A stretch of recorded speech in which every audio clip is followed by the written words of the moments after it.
A living room with a small table and two chairs centre stage. There is a small sofa and a door leads to the kitchen. Another door leads to the hallway. Stairs can be seen in the hallway leading to the first floor. On the back wall is a large window that remains closed to the world outside. It is daytime. A hazy orange glow is seen outside the window. The sound of moving furniture is coming from the floor above. Cassandra enters. She is in a wheelchair, a knitting bag on her lap. She is not very good at manoeuvring the wheelchair and she bangs into anything that stands in her path, knocking a chair over and getting her wheel stuck in the process. Rosie! Rosie! Roz! Someone is running... Is anybody around it, for Christ's sake?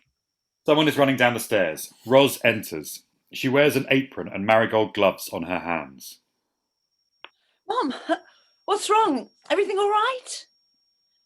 Mom, you hurt? Get away from me! Where have you been with those? Roz removes her gloves and puts them in the pocket of her apron. Wash your hands. Roz exits to the kitchen. We hear a tap running. She comes back, wiping her hands on her apron. Right, what's the matter now? Who's moved the furniture around? Nobody's moved the furniture around, Mum. There you are. Maybe it was her who moved the furniture while you were sleeping. All I want is a cup of tea. It's not too much to ask. But I can't even get a cup of tea without being attacked by the furniture in this house. Roz calmly frees the wheelchair and moves the fallen chair out of the way. There, let me make you a cup of tea, Mum. You stay where you are and relax. Relax? How can I relax with all that racket upstairs? What are you doing up there anyway? Taking tap dancing lessons or what? We're cleaning the spare room, I told you. The new lodgers are coming tomorrow. Remember? We're giving their room a good spring clean. I was trying to have a nap. You remember the lodgers, Mum? Yes? Why do you need lodgers anyway? I'm not sure I can cope with strangers in this house. It's too soon. There's enough people here as it is. They're not going to steal your knitting if that's what you're worried about. It's not my knitting I'm worried about. You don't know these people. They could be murderers for all you know. I'm quite sure they're not murderers. How can anyone be sure of that? How can anyone be sure of that? They are not murderers, Mum. Anyway, if you're that worried, keep your door locked at night. Have they got references, at least? Have you seen them? Well? They haven't.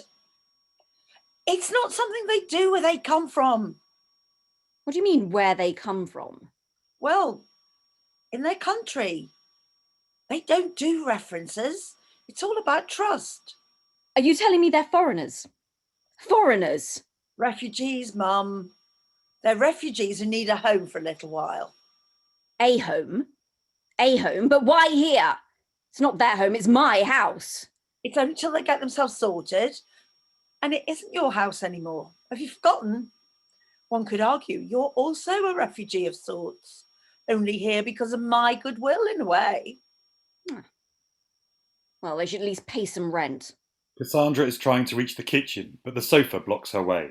There's no need. They don't have any money anyway. They've lost everything. Penniless and homeless. That's right. Now, do you still want that cup of tea? Hands on hips, Roz looks at Cassandra as she struggles with her wheelchair, but doesn't move. Oh, and where is that boy? That boy is your grandson, and his name is Daniel.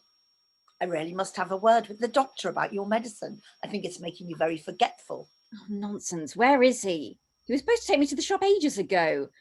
I need more wool. Once I'm out of this chair, I'll be able to go where I want, when I want. Daniel! Daniel!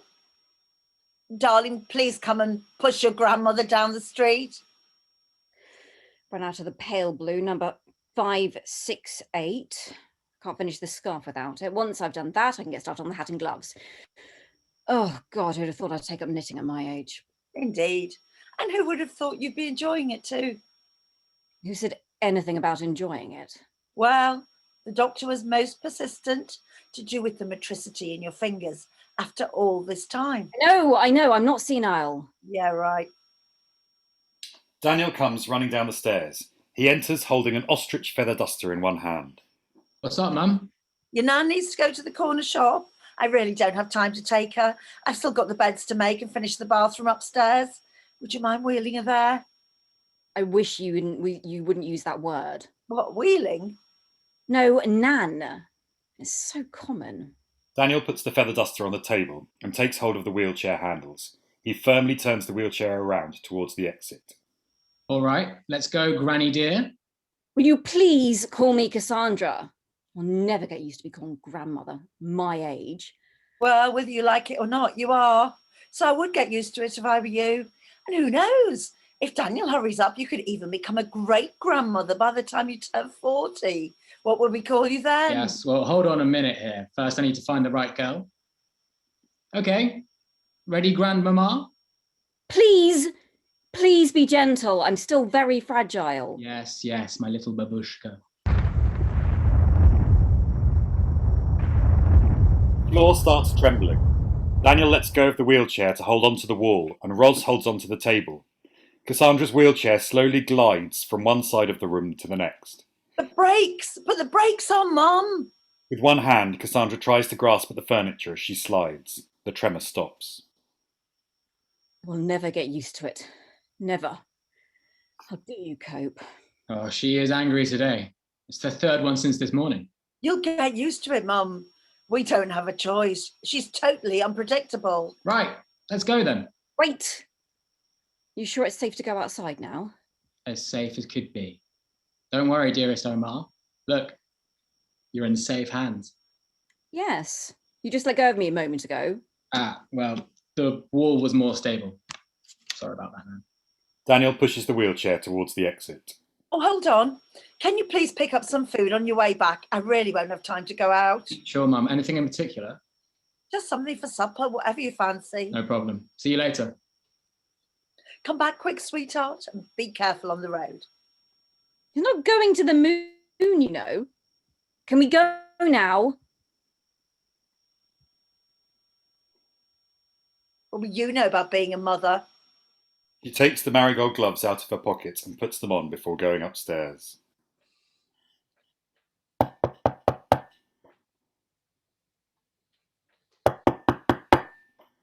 I'm unarmed. A hand carrying a bouquet of yellow flowers stretches inside the doorway.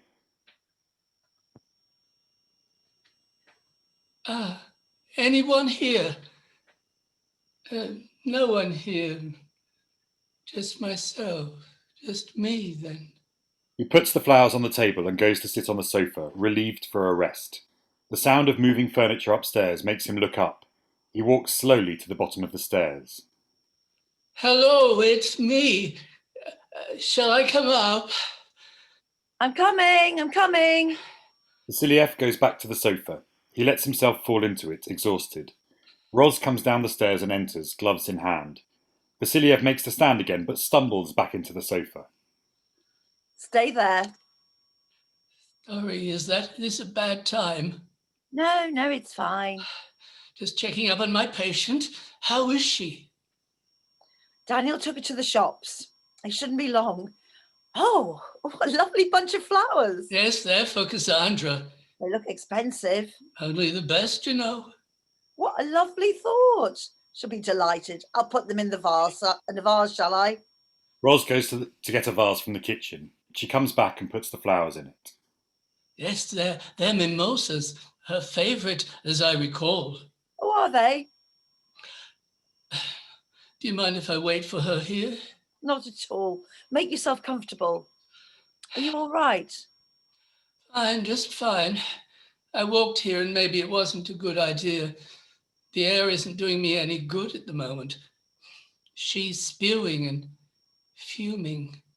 And I almost dropped the flowers to the ground just now. It would have been a pity, but I managed to hold on tight and I sat on the factory steps until it passed. Roz picks up the feather duster and starts dusting around the room. Yes, it is particularly bad today. 3 times since this morning. Can I get you something to drink? No, thank you. I just need a few minutes to catch my breath again. I'll be fine. I suppose old age has something to do with it a bit as well. Talking about our old age, how is she doing? Mother, fantastically well considering. Yes, she's wonderful, isn't she? Wonderful. Well, let's not exaggerate. Oh, but she is. She hasn't changed one bit. It's marvelous. No, she hasn't changed a bit. You can't remember her as well as I do. You were only a little girl. Oh, I remember enough, Doctor. I might have only been 7 years old at the time, but I remember. She absent-mindedly dusts the flowers in the vase. And to think that if it hadn't been for that glitch in the machine, we would never have seen her again. Indeed, the glitch in the machine. I was so glad to see her lovely face again. When are you going to tell her, Doctor? Tell her what? The truth about her legs. Oh, that. An unfortunate setback. Sadly, there's nothing we can do to save them. The rot has set in. She'll probably lose them. Dreadful. She's convinced herself she'll be able to walk again soon. I think I'll wait a little longer before giving her the news, just until she's a little better. Mentally stronger, I mean. You don't want to leave it too long. She needs to know. I don't want to upset her now. Not yet. It's too soon. Are you afraid of how she might react when you tell her? What a strange thing to say, Ros. Do you really believe her so cold-hearted, Ros? I know she is. We just agreed on that, didn't we? Just now, when we both agreed she hadn't changed a bit in all these years, in 45 years. Yes, that's right. She used to be so loving. Are we talking about the same person here? Professor Cassandra Kay, my mother. Oh, we were madly in love. Why did she leave you then? For research, of course, and for posterity. Oh, yes, posterity. Look at her now, wheelchair-bound and senile. So what now? What do you mean? What's going to happen to her now? She has no idea what's going on in the world and what has happened to it in the last 45 years while she was playing Sleeping Beauty. Oh, you're so harsh, Ros. Well, perhaps a little. She needs to know the truth sooner or later. The truth? The truth? What truth? The truth about the state of the world, Doctor. Oh, she'll learn soon enough. In fact, I asked Daniel to talk to her a little bit about it, to prepare her. That's no good. He's tried, but she doesn't want to hear. She's pretending nothing's happened. You know, Doctor, you should have married her back then if you were so madly in love. Yes, back then. That would have been the right thing to do. Why didn't you? Oh, it wasn't a question of not asking. It's just that... Daniel and Cassandra enter. Cassandra is asleep in her wheelchair. A pile of shopping on her lap hides her almost completely. the prodigal son has returned. Anne is asleep. Look at her there, sleeping like a baby. She looks... What's the word I'm looking for? So lovely. No. Almost kind. Oh, Daniel, please show a bit of respect. She is your grandmother, after all. Yes, so everyone tells me, but frankly, I don't see the family resemblance. Mum, I got something called cordoned blue chicken. Nan insisted it was her favourite back then. You know, in days of yore. And some mint chocolate wafers for dessert, not my idea. Apparently you have to eat them after 8 o'clock. Or was it you have to stop eating them after 8, otherwise you get sick. Who'd have thought about putting mint and chocolate together anyway? Seemed like a good idea at the time, I suppose. Oh, they're very popular in our day. In the olden days, maybe, Doctor, but today they sound revolting. She almost threw a tantrum in the shop when she saw them, and I had no choice but to buy them. I didn't know they still made them. Oh, no, they don't. She made me go all the way to the fancy vintage grocery store on the old green. She was feeling nostalgic, I guess. The sell-by date has been scratched out. She'll probably die of food poisoning after eating just one, never mind 8. But she was most insistent. Right, if you don't mind, I need to finish up upstairs before the arrival. You go ahead. Don't worry about me. I'll come and help you, Mum. You're sure you'll be fine? Yes, I'll just wait for Cassie to wake up. Don't worry, I'll keep an eye on her. Oh, we're not worried. Ros and Daniel exit upstairs. Vasiliev gets up and walks to Cassandra's wheelchair. He bends down to look at her face closely. His nose is almost touching her nose. Boo. Did I scare you? Oh, God. My heart. What are you playing at? What were you doing staring at me so close? I was just checking you were still breathing. Yes, well, still alive, as you can see. Sorry if I woke you, You didn't wake me. I wasn't asleep in the first place. but I thought that... I was only pretending. Anything to make that boy stop talking at me. He keeps telling me these stories about how much I've missed in the last 4 decades. What's been going on, the state of the world we're living in, nag, nag, nag. Who wants to hear about the past? What's done is done. Talk to me about the future. Oh, it's my fault. I asked Daniel to get you up to speed with everything. Maybe he went a bit fast. I don't care about the war in America, the famine in Australia, the droughts in Greenland, and the extinction of the birds and bees. These are not things I can change. Worrying about them will not bring them back. Yes, of course, you're right. You're always right. What are you doing here anyway? I brought you some flowers. Oh? Mimosas. Oh, take them away. What's that awful smell? Mimosas don't smell like that. Oh, they do try to replicate the right scent, but nobody remembers what they smelled like anymore. Maybe they got that one a little wrong. A little wrong? That bouquet smells like mothballs. They were your favorite mimosas. Were they? Do you remember that weekend we drove to the south of France and we stopped at a lay-by to admire the view, and there was a little old lady at a stall selling flowers. You picked mimosas because they matched your dress. I don't remember going to the south of France with you. But we did. Must have been for a conference. No, not for work. That weekend. Whatever. These flowers don't smell anything like they're supposed to.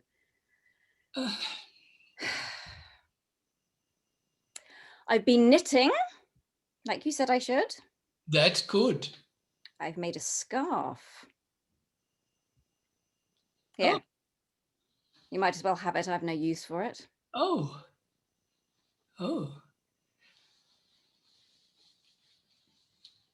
Ah. Thanks. Very nice. So,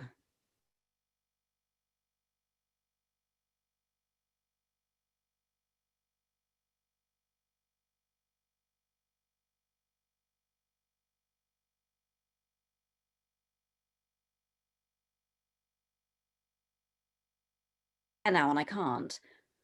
To all that, the pain's getting worse. They've done all they could, really. I want a second opinion. Find me another specialist. Oh, maybe it's something else. Yes, it must be something else. Like what?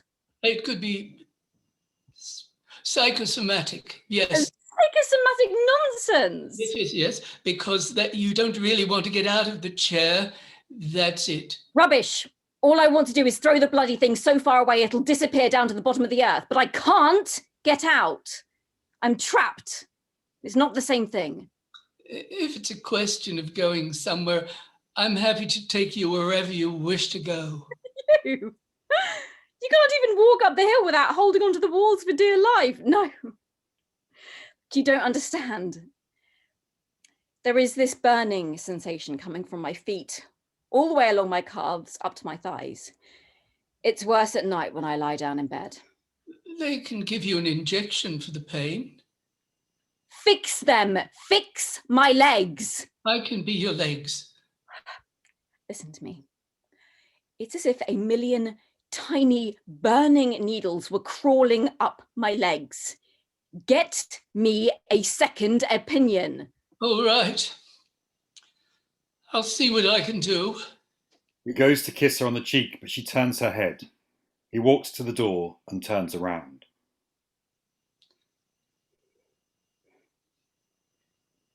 Don't you remember our weekend at all? Vasiliev exits.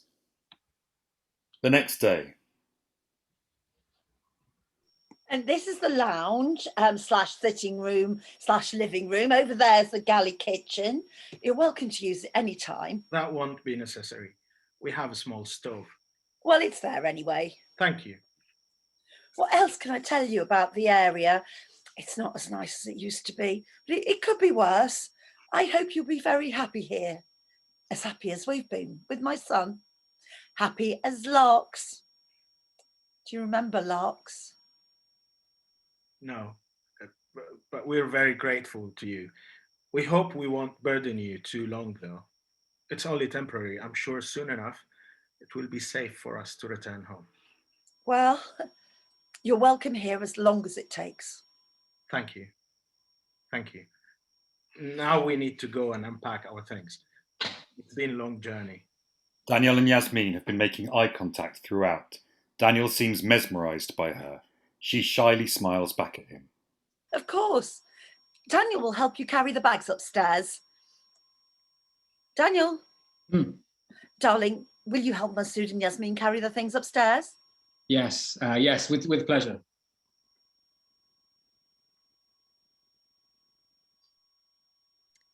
Is it safe to come in now? You really didn't have to hide, Mum. I didn't want to be in the way. I'm sure they'd have loved to have met you. I didn't see the point of crowding the room even more. Roz goes to the kitchen. Unseen by Cassandra, Masood enters and stands behind the wheelchair. How long are they staying? As long as they need, Mum. That sounds like an awfully long time. Frankly, if it's money that you need. It's not the money. Stop going on about the money. Oh, Masood, is everything all right? Yes, everything is most satisfactory. Thank you. You haven't met my mother yet. Mum, this is Masood, our new lodger. Masood, meet my mother, Cassandra. Masood stretches a hand. Cassandra reluctantly gives hers. He takes it and kisses the back of it. Enchanté, madame. Miss Rosalind, as a token of our appreciation, we would like to ask permission to cook for you all tonight. A very nice speciality from our country. Well, that's very kind, Masood, but don't feel you have to. Oh, but it would be a great honor. Well, thank you. Do use the kitchen as you wish. You know, you must treat the house as if it were your own. Well, maybe not quite as much as that. Definitely, as if it were your own. That's very kind, but our stove will do. We wouldn't want to crowd your kitchen. Yes, Mum. I'm not hungry.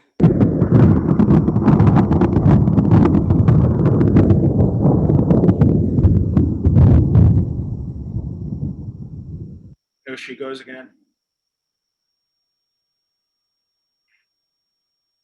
No, gone quiet again. Maybe she's saving herself to later. Let's hope not. You were saying about tonight? Oh yes. Once you've tasted our ashireshti, you will be wanting more and you will be begging me for my secret recipe. Oh, Ash what? Ashireshti. That does sound delicious. We're really looking forward to this. Thank you, Masood. Sounds exotic. Any chance of a cup of tea now? Ladies, dinner will be served at 7 p.m. Okay.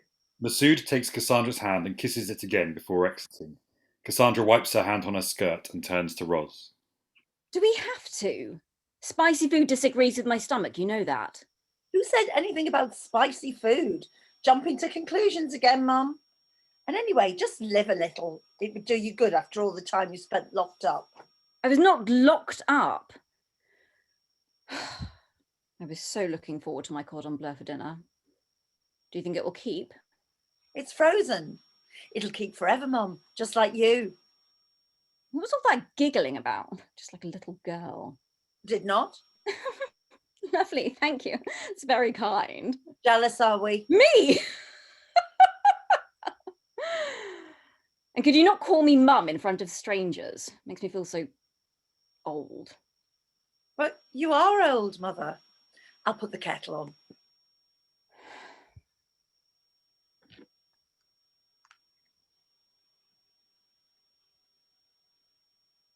Isn't it amazing? What is? The miracle of science. My face is exactly the same as when I went in, not a wrinkle on it. I tell you what is amazing. It's the miracle of life and not how many lines I have on my face. There, all settled. Aren't they the nicest people? You find everybody nice, Daniel. Not quite everybody, Nan. There you are, Mum. Anything else? Well, while you're at it, will you fetch me my wool from the other room, please? I'll get it. Mum, you've been on your feet all day. Please have a rest for a while. Put your feet up. He unceremoniously pushes Cassandra's wheelchair out of the way to get to Roz. Then he gently takes Roz by the shoulders and softly pushes her into the sofa. There. That's better. You work too hard. Take a break for a bit. What would I do without you, my darling? You're such a lovely, caring son. What are you two playing at? Mother and son, Nan. Don't you know that game? Also known as looking after those you love. Don't you have a job to go to, young man? Not today. It's my day off. You seem to have rather a lot of those. Can't cope with the hours? It's the new 2-day week. What's that? The new 5 to 2. Those working hours? No, new man in charge, new policies. 2 days for 5 days off. How ridiculous! In my day, A lot has changed since your days, Mum. as always, not for the better. How does the world go round like this? It can't be helped. There aren't enough jobs for everyone. I don't know how you do it. Don't you get bored staying at home all day, pouncing around the house with a feathered duster? I love having him around the house all day. I don't want him to leave. Yes, Where would he where go would I anyway? go, Nan? There's nowhere to go anymore. We've had such a wonderful time together all these years. Do you remember when we used to go to the playground by the yes, river? the old playground by the old river. Every day after school, we'd stop by, and every day you'd go on the swing and the roundabout, and each time you'd say, "Push me higher, higher, Mummy, faster, faster, Mummy." We'd laugh and laugh. How tedious. Oh, they were good times, Nan. Then they needed the land for the new factory, and that was that. River and playground gone overnight. At least we have the memories to cling on to, don't we, Hey, darling? Nan, why did you never take Mum to the playground when she was little? Didn't I? No, not once, as I recall. Well, I was busy, wasn't I? Working. We didn't have this 5 to 2 business in my day. I've got an idea. Why don't we take a stroll and show Nan the spot where we had so much fun, Mum? There's really no need. The doctor said you needed fresh air. All the fresh air you could after being cocooned in that box for so long. Preserved is the word. I've been preserved. Like a big pickled herring in a way. You can laugh, young man, but it was for research. I did my bit for humanity. A failed experiment, we were told. I think it's a good idea. Let's go down to the old playground before dinner. We can all do with some fresh air. Fresh air? You call that fresh air? The skies are filled with fumes from that factory from morning till night. I opened my window last night to watch the moon and look at the stars, but nothing. It's completely black. No moon, no stars. And after a while, I had to close the window because I couldn't breathe anymore. I was choking. I'm not even talking about the constant smell of rotting eggs coming from Her Majesty over there. Oh, how do you people do it? Well, we have your generation to thank for that, dearest Babushka. Just pure selfishness and waste for years and years and That had nothing to do with me. an angry rebellion after years of abuse. We had no idea. We couldn't know. Oh, so many warnings. All ignored. But it wasn't just me. What about all the others? I shall name names then. Andrew, Alberto, Floyd, Katrina, Ike, Irma, to name but a few. Who are these people? They mean nothing to me. Not who, Grandma, but what. All while you were sleeping. It's not my fault. Well, whatever you say, let me tell you what happened. Goodbye forests, goodbye trees and flowers, goodbye blue sky, and goodbye night sky. Like Mum said, at least we've got the memories. We can still look at the old picture books, and I can only dream of what it must have been like to smell a garden rose and climb real trees. But everything had to go. They were all diseased. A bit like you, actually, Nan. Daniel. I'm sorry, Mum. I just wish she stayed in her coffin. For the last time, it's called a chamber, a cryonics chamber. Come on, Mum. Let's go for that walk. Let's show old Nonna here what she's missed all these years. The fresh air, the singing of birds, and the cries of happy children playing outside. Because all that's gone. All that's left is the smell of decay and a hollow world ready to implode. I'm not going anywhere. Come on, let's see what's left. I will not go. I refuse to go. I don't want to see. Come now, there it is. He stops at the door. Oh, the stench of decay. Take a deep breath in and look what you've done. Look at it, Nana. Look. Cassandra covers her eyes with her hands and whimpers. They exit. Roz quietly follows them out. 2 weeks later, Cassandra is asleep in her wheelchair. Next to her, sitting on a chair, is Roz, flicking through a photo album. And this is the time he fell off the swing and broke his arm. Look at him in his little red jumper. Wasn't he a cute little boy? Well, never mind. We'll carry on later. Can I come in? Yes, of course. Please do. I'm not disturbing you, am I? Not at all. I was showing my mother some pictures of Daniel as a little boy. Memories. I wish I had some photos of my lovely home to show you. I have a garden there, you know. I grow herbs and fruits.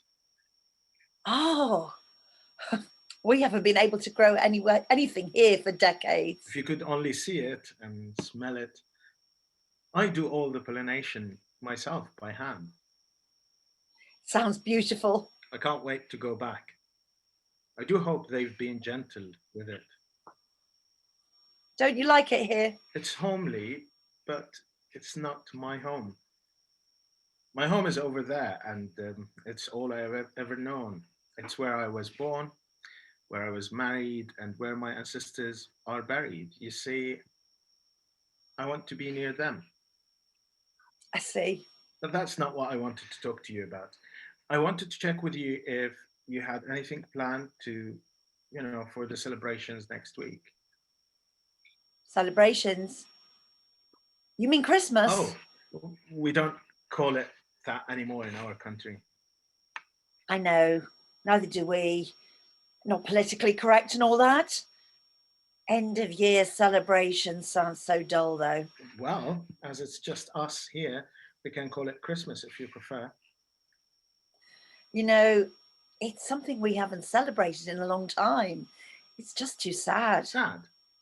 Not in my country. We party and have feasts for days.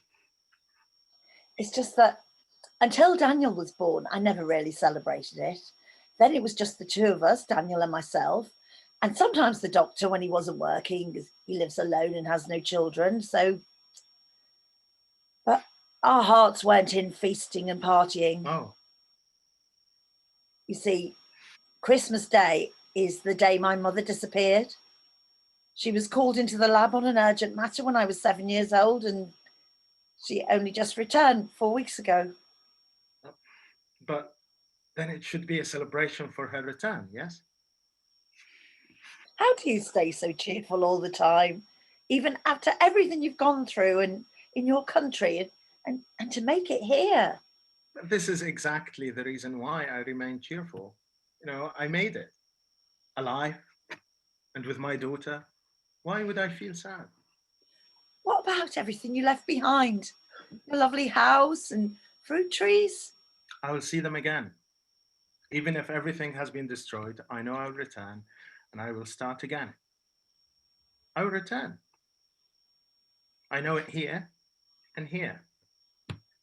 Hope is a wonderful elixir. You're right. Let's have a feast this Christmas. Good.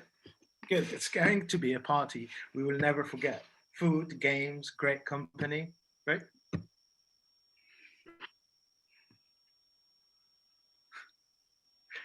Are these the photos? Yes. Memories, some of what she's missed, but I suppose she got bored. May I? Roll clamp in the album. Masood opens it and looks attentively at the photos. 45 years of my life, all condensed in a few coloured pictures. That's all I could save in the end. Is this Daniel's father? Yes. He was killed in the last big one, before Daniel was born. And is that the doctor as a young man? Yes, it is. Look at him in his white coat, all brand new and shiny. That was taken 1 year after she had left us. He's always been here for us, though, through the years. He's the one I know who knows her best, I suppose. Or the longest, I should say. They were at university together. Cassandra is stirring in her sleep. Her knitting and hand mirror fall on the floor. Let me out. Open the door. Masood goes to pick up the fallen knitting and mirror. He replaces the mirror on Cassandra's lap before looking at the knitting more closely. What an industrious woman. Is this a cardigan, perhaps? He stretches the knitting in his hands. It is full of holes. Yes, these are the buttonholes, right? It's probably a cardigan. You'll have to wait and see. It's a surprise for all of us, apparently. Surprise. That reminds me, I have one too. For you. A little something to liven up our jolly end of year celebrations. Let me show you, it's upstairs. Wait, She takes the photo album from the sofa and follows him out. Later, Cassandra is still asleep in her wheelchair in the corner, her knitting on her lap. Daniel and Yasmin enter, giggling away. Ah, alone at last. Oh, well, almost. Look at her. She spent 45 years asleep, and when she wakes up, what does she do? Spends most of her time still sleeping. It's understandable. How old is she? 80 going on 35, or is it the other way around? They both stand in front of Cassandra and stare at her for a while. Poor woman. Poor woman. Indeed, I wouldn't feel sorry for her at all. The woman is a malice. Why? She looks quite peaceful. Well, looks can be deceptive sometimes. What's so funny? I am. Looks can be deceptive. This is a woman whose real age is 80, but who still has the fresh face of a 35-year-old. Poor woman. You wouldn't say that if you knew her. She's a mean and selfish woman, and frankly, looks or no looks, I can't wait for the old crone to expire. Daniel! But she is your grandmother. She is family. A complete stranger to me, who's only entered my life a few weeks ago, completely out of the blue without any warning. I knew nothing of her before, and from the little I've gathered since her resurrection, I wish we weren't related. Back in my country, family is everything, and the elders are very respected. Well, that's nice. Yasmin makes to leave, but Daniel catches her hand and pulls her to the sofa where they both sit. I'm sorry, that came out wrong. See what she's done to me after just a short time? I've become just as mean as her. I'm sorry, Yasmin. Will you forgive me? I will this time, but don't do it again. I'll make every effort to remember. I only like you because you're nice and caring, at least towards your mom and others. But I see a different facet of you when you're around your grandmother. Like I said, she brings out the worst in me, in people. Maybe her nastiness is contagious. But you seem immune to it. Will you cure me? I'll try. Let's talk about you and not Grandma over there. Your eyes are the colour of treacle. I'll take that as a compliment, shall I? Cassandra jerks in her sleep, The hand mirror and her knitting fall on the floor. Oh, alive and kicking still? Yasmin goes to pick up the knitting and the mirror and puts them back on Cassandra's lap. I wish my grandmother was still alive. Of course you do. She must have been a very nice lady.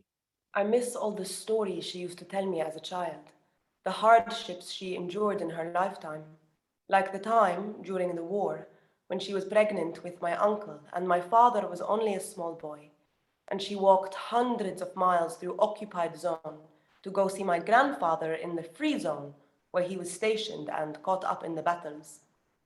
The stories about the people that helped her along the journey, and then the others. My father had to wear a dress lest they were captured by the enemy. They would have sent him away to one of the camps otherwise. You know, they used to train the boys young, brainwash them. One time, they hid in a barn to rest for the night, only to wake up at the sound of foreign voices and the sight of a pair of shiny leather black boots standing by my grandmother's head. She never did finish the end of that story. She used to say, when you're older. And now I am older and she's not here anymore. She sounds like a strong woman. Oh, she was. But now you've got stories to tell of your own. Yes, but I am not ready to tell them yet. Was your journey so bad? One day I hope I can tell my grandchildren. You shouldn't be so hard on her. Speak to her. She must have stories to tell too. Only about her work. You see, her work was her life. She had no interest in anything else, or anyone else for that matter. There was a chance of a lifetime to be a volunteer for a neuroscience experiment. They took only the smartest people. She left everything at the drop of a hat, and for what? A glitch in the machine. All the data collected about her crionization got lost. A complete waste of time. Imagine all the good she could have done whilst awake, whilst living. Look at her now. She thinks she's bloody Sleeping Beauty. I think a little kindness and forgiveness go a long way. The lights. The lights, turn on the lights. Yasmin stands to go to Cassandra, but Daniel holds her back. Let me have a go. Nan, wake up. Hmm? You're having one of your nightmares again. It's just the darkness, the void. People everywhere surrounding me, but I couldn't see them. I could hear their breathing. It's pitch black. I could feel their breath close to me. It's all right, we're here. Would you like to go out for some fresh air? Did he put you up to this? I'm not sure I understand. Yes, all these niceties. Told you. We're just trying to help you, Nana dear. We could go to the old corner shop if you'd like that. Well, the old corner shop's all right, I suppose. But none of your tricks, young man. Last time he dragged me to show me some old rubbish dump. The smell turned my stomach. I promise, no tricks. He grabs the handles of the wheelchair and pushes Cassandra towards the door. You see, I can do it. See what? Do what? What are you two up to behind my back? Nothing, Nan. It's all good. They exit. Later, Vasiliev enters.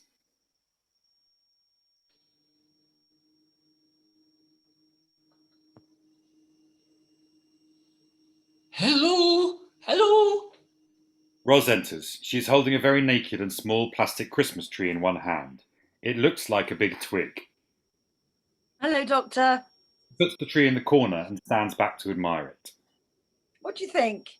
It's for next week. It's lovely. Maybe just a few decorations would be in order. Roz looks around the room for something to decorate the tree with. She sees Vasiliev's scarf and takes it from his neck. There we are. Perfect. You're not too cold, are you? No, not at all. It's only for a few days. Too glad to help. Is Cassandra around? Yes, probably snoozing again. You know, she sleeps a lot for someone her age. Is it normal? It must be the air. Too tiring for her, I suppose. She isn't used to it yet, but she will. Then she'll be as bright as the sky filled with twinkling stars. You think? She's been complaining about her eyes as well. And she will only sleep in her wheelchair, sitting down, refuses to lie in her bed. Well, I think that's understandable after all the time she spent in that chamber. Yes, you're probably right. But what about her eyes? Oh, that must be all the bright lights. She must get used to it. She will. Give her time. Suppose you're right. She needs time. But I do worry about her, believe it or not. She's looked perkier. I don't think there's anything to worry about. All will be fine in the end. Time, that's all that's required. She must adjust to this new world she's woken to. Patience is the key. Patience, eh? Well, at least you've got enough patience for the both of you, waiting like that all these years at her bedside, if I may call it that. Yes, I enjoyed it. I used to read to her, you know, to pass the time. Oh, you did? Romantic novels? Medical journals. I wanted her to be kept up to date with all the new discoveries and medical improvements. But she couldn't hear you, could she? No, one hoped that maybe just my presence would please her. She didn't have many visitors. Yes, I am sorry about that, but I could never come and stay in that room after the first time. It's not like she was dead and you go and visit a grave. This was full of noisy machines and bright lights. There was that smell. It made me sick. Oh, the chemicals, that was all. No, it was the smell of rotting flesh. Oh, I don't remember that smell. Just thinking about it now turns my stomach. Do you remember that little dog I had as a child? Snowy. Snowy, yes, the Snowy, the little white poodle. Yes? A black mongrel I found on the street. No, then I can't recall. Snowy died in mysterious circumstances. Old age, maybe. He was still a puppy. Anyway, one morning I found him stretched out on the kitchen floor next to his untouched bowl of food. There was blood coming out of his mouth. I took him in my arms. He was still warm and I could feel the gentle beating of his little heart on my chest. I asked Mum to call an ambulance for him. She laughed. You don't call an ambulance for a dog, she said. Did you call the vet then? No vet either. She gave me a lecture on how every little living thing has a time on Earth, and this time can be short or long. And sadly for little Snowy, that time had been very short, but there was nothing that could be done for him. So he died in my arms. We buried him at the bottom of the garden, under the diseased apple tree. I used to go and visit him every day to make sure there were no leaves or rotten apples on his little grave. But the summer came and something was protruding from the shallow grave. I thought it might be Snowy coming back as a tree. So I brushed the soil off the top with my hands and I was hit by a terrible smell. I brushed more soil around the grave and the smell was so bad that I felt sick. It wasn't a tree growing from little Snowy's grave, but his tummy full of gas, rotting from the inside. That's what was sticking out from the hole in the ground. And the smell came from his little decaying body. That's what the cryonics chamber reminded me of. The smell of putrefaction and decay. That smell, I can't remember it. Never mind. It was a very long time ago. A lifetime ago. I'll go and get Mother for you.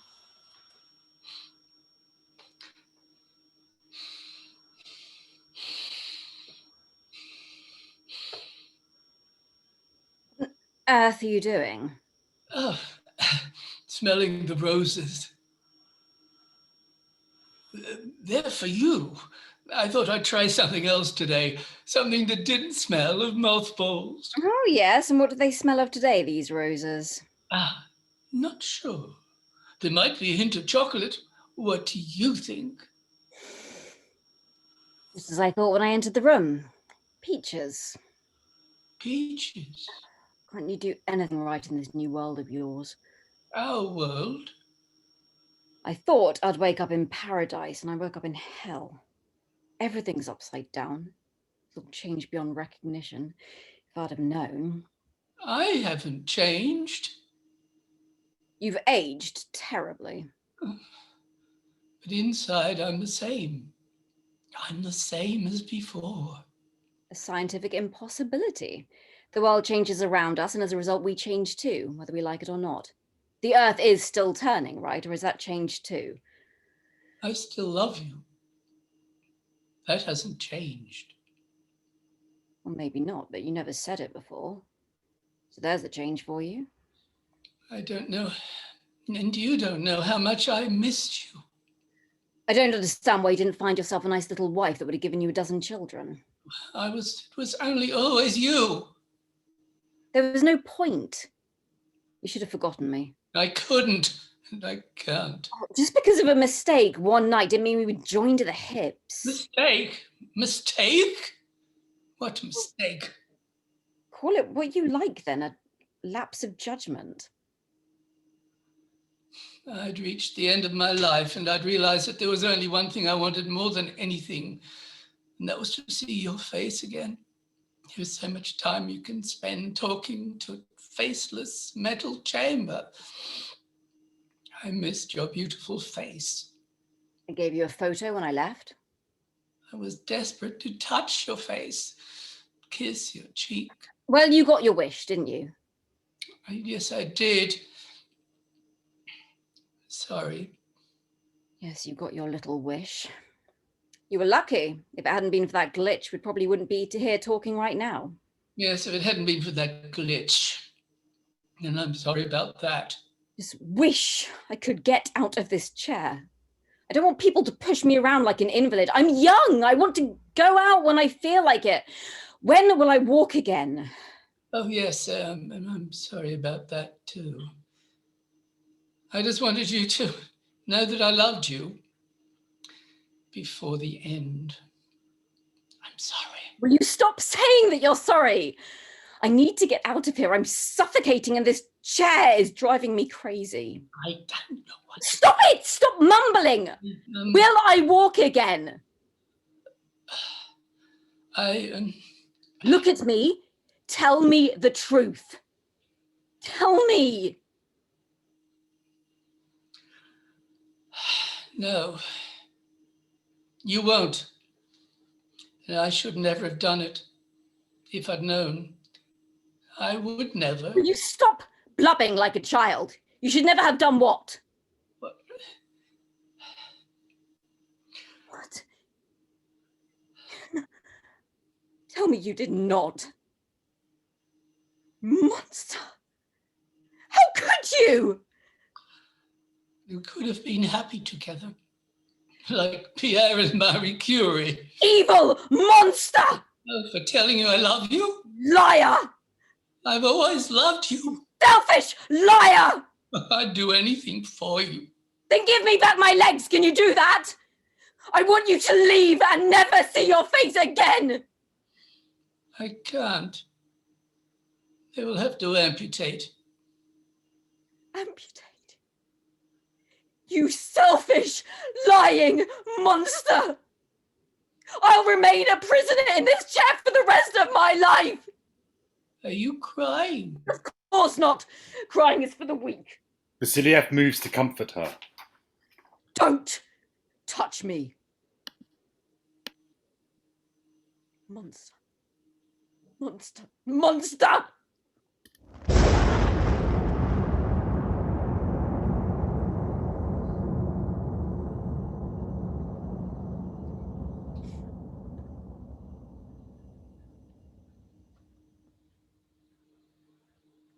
Christmas Day. The sad Christmas tree is standing in the corner. Cassandra, Roz, Daniel, Vasiliev, Masood and Yasmin are all seated around the table, finishing their Christmas dinner. Coffee cups are strewn around the table.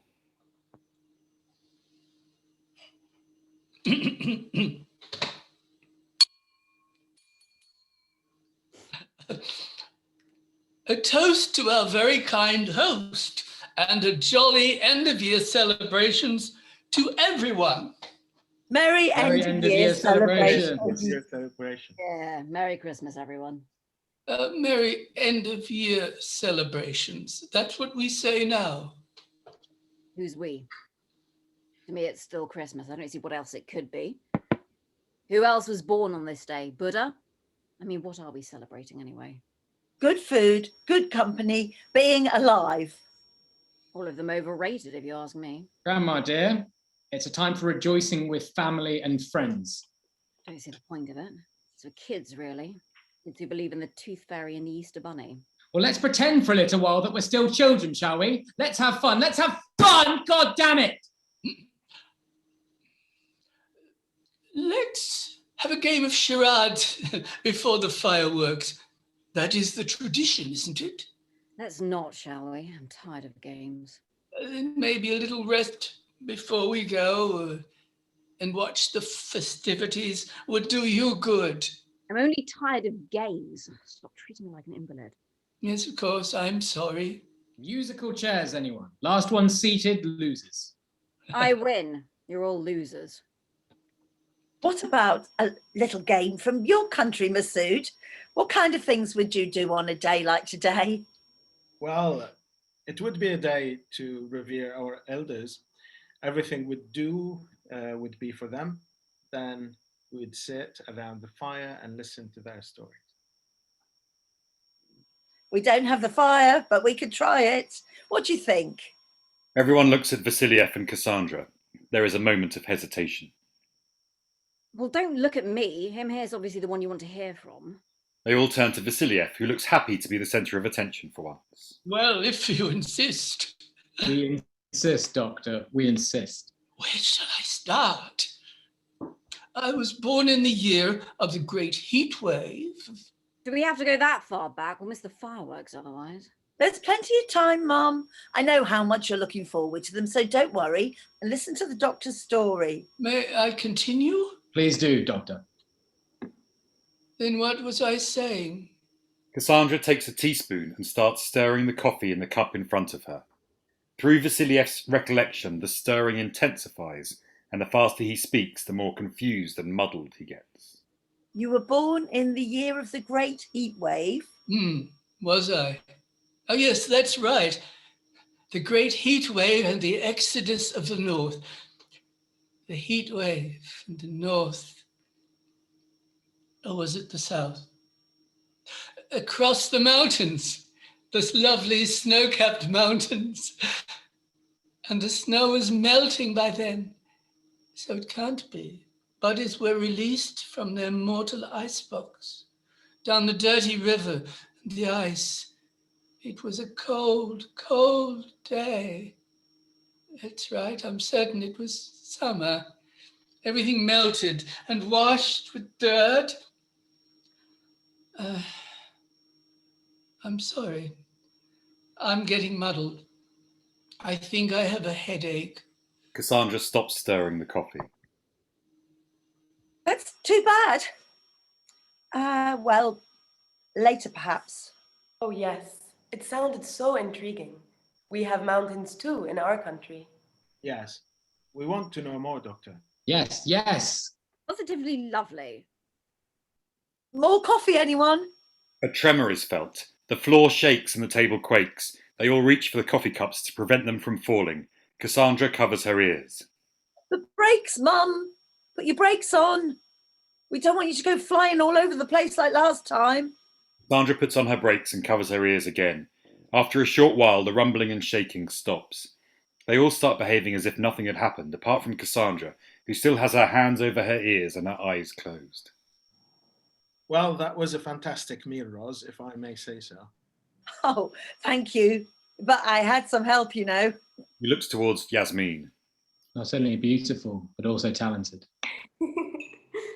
Yes, I particularly enjoyed the lamb-flavored tea. That was gravy, Doctor. Oh, well, gravy. Very nice all the same. Cassandra opens her eyes and uncovers her ears. She looks at everyone sitting around the table in turn. Her gaze stops on Vasiliev. Why did you do it? Why couldn't you just leave me alone? She exits right. Everyone stares at Vasiliev, Love, expecting an explanation. for love. I did it for love.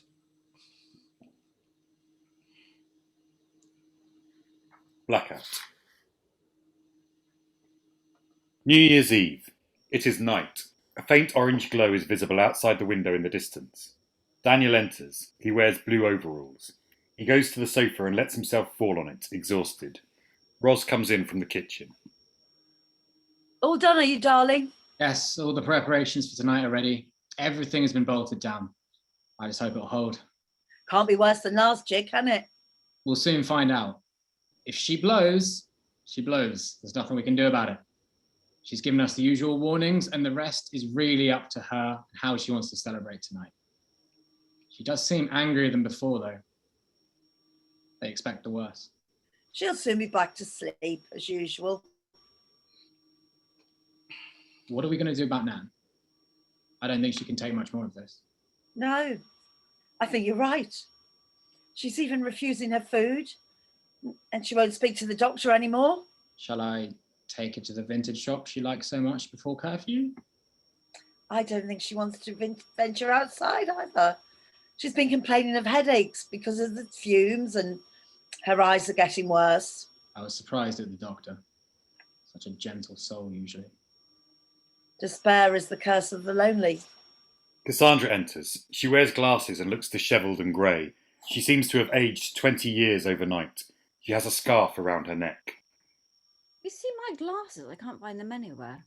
Mum, they're on your nose. What did you say, dear? They're on your nose, Mum. There they are. Silly me. Fly me to the moon and let me die among the stars.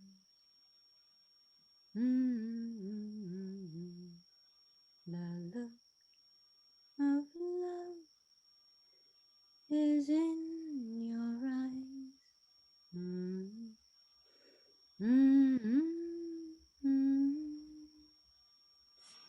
Tonight you're mine completely. You give your love so sweetly.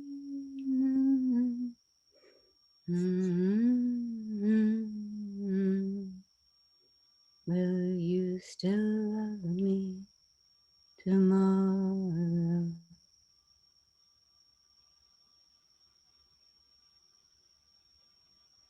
Well, she's completely lost it now. Mum, you all right? Did you say something? Are we interrupting something? Well, yes, actually. You missed a jolly good concert from Grandma.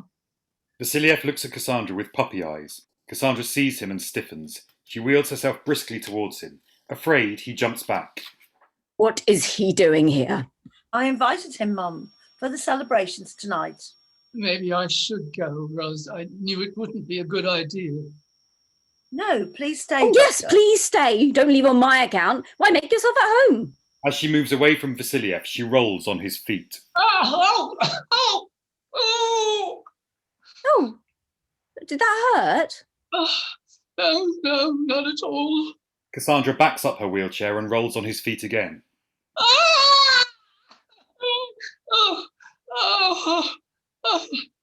Did it hurt this time? I think my bunions have exploded. Yasmin runs to Vasiliev, who is about to collapse, and helps him wobble to the sofa where he sits. He takes his shoes off and rubs his toes. This promises to be a joyous evening. Why did you invite him? I couldn't leave him all alone. I was afraid he might do something stupid. After all, it's like family. How long till the Big Bang? Not again. Not long now. I told her I was sorry. that if I could turn back the clock, I would do everything differently. I would give her my legs if I could. She'll see in the end that you only meant well, Doctor. Oh, you don't know her as well as I do. She'll never forgive me, never. Not for the rest of my life. Oh, I forgot. I've got a surprise, everyone. He runs to the hall and comes back with a paper bag. He starts dishing out party poppers to everyone in turn. Party poppers. But not until the last moment, all right?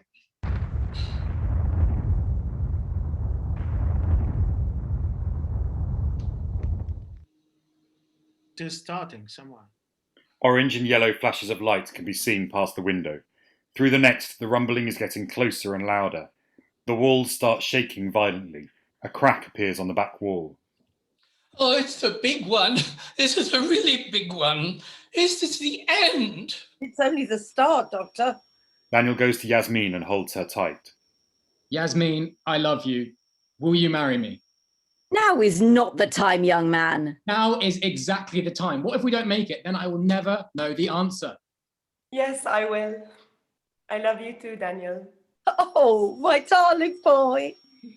Sweet girl. I'm so happy for you.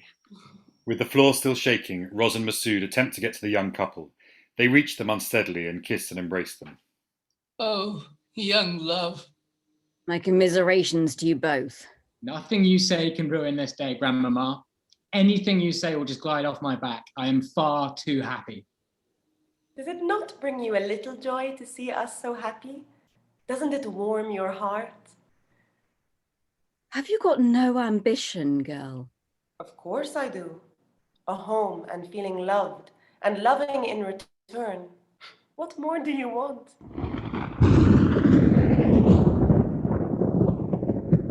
Daniel goes to the window and looks outside.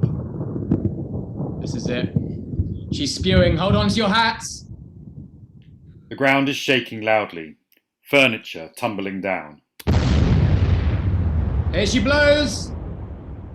Daniel holds on to Yasmin. Masood and Roz hold on to each other.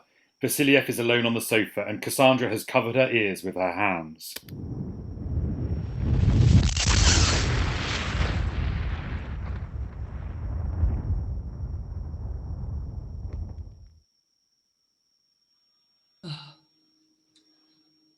She's stopped. But what's that? Oh, she's left a huge crater in the middle of the road. Looks deep. Mum, what are you doing? I want to get out of here. Nan, it's not safe right now. She might decide it's not over still. Stay inside. Masood grabs the wheelchair and stops Cassandra. Let me go. I want to go out there and see for myself. It's not safe outside. Don't you understand? They're going to take my legs. I'll take you. We'll go and look together. You. All right. But take that silly hat off first. They exit. The others go to the window. Her majestic destructive power is a sight to behold. Yes, the old girl is still alive. She won't let us forget that we're only here because of her. She's the one who has given birth to us. And there will be rebirth from her blaze of carnage. Oh, look. There is the doctor and your Nan. Where are they going? Aren't they getting a bit too close? It must be hot down there. Doctor, that's close enough. He's not stopping. Where the hell is he taking her? I can't see them anymore. Where did they go? Too much smoke. Roz closes the window. They'll be fine. The doctor is a sensible man, isn't he? Let's celebrate, shall we? He takes a party popper out of his pocket and pulls it. It pops noisily. But the doctor left without his shoes. They look at the shoes silently. After a while, they return to the window and search the horizon for the doctor and Cassandra.